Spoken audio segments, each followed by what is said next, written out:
উন্নত ঢাকার উন্নয়ন অগ্রযাত্রায় 4 বছর। আমাদের ঢাকা, আমাদের ঐতিহ্য।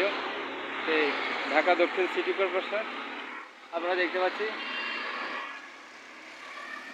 মেয়র কাপ, বিনামূল্যে স্বাস্থ্যসেবা দেখতে পাচ্ছি। সাকরাইন ঘুড়ি উৎসব, স্বাধীনতা বিজয় সুবর্ণ জয়ন্তী প্রকল্প উদ্বোধন, নগর উন্নয়নে ঢাকা দক্ষিণ সিটি কর্পোরেশন। সবাইকে ধন্যবাদ।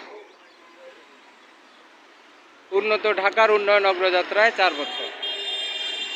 ভিডিওটি ভালো লাগলে সবাই ফেসবুকে শেয়ার করবেন এবং সাবস্ক্রাইব করবেন। সবাইকে ধন্যবাদ। দেশ ও জাতির কল্যাণে কাজ করার জন্য আমাদের ঢাকা দক্ষিণ সিটি কর্পোরেশনে মাননীয় মেয়র শেখ ফজলুল নূর তাপসকে আমাদের অনেক ধন্যবাদ জানাই। 4 বছরে উন্নয়নের দিকে ঢাকা দক্ষিণ সিটি কর্পোরেশনকে এগিয়ে নিয়ে যাচ্ছে। এই আশা প্রত্যয়ে আমরা এখান থেকে বিদায় নিচ্ছি। দেশপ্রেমী বাংলাদেশ চ্যানেলটি আপনারা সাবস্ক্রাইব করবেন, ভিডিও শেয়ার করবেন সবাইকে। দেশপ্রেম বাংলাদেশ, দেশ ও জাতির কল্যাণে আমরা কাজ করবো, দেশকে ভালোবাসবো। সবাইকে ধন্যবাদ। দেশপ্রেম বাংলাদেশ।